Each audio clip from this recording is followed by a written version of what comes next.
ரமண மகர்ஷியுடைய ஞானமடைந்த சீடர்களில் ஒருவரான அண்ணாமலை சுவாமிகளுடைய சத் சங்கம்.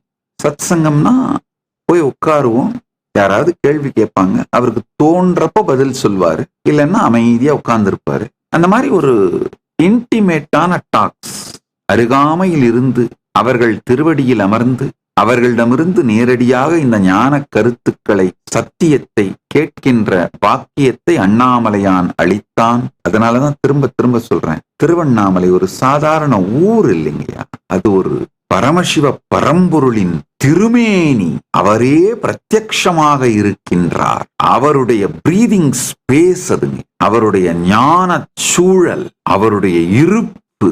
எத்துணை முறை விவரித்தாலும், எத்துணை முறை வர்ணித்தாலும், எத்துணை வார்த்தைகளால் சொல்ல முயற்சித்தாலும் விளக்க ஒண்ணாத, சொல்ல ஒண்ணாத சுயம் பிரகாச பரஞ்சோதி பரம்பொருள் அண்ணாமலையானே.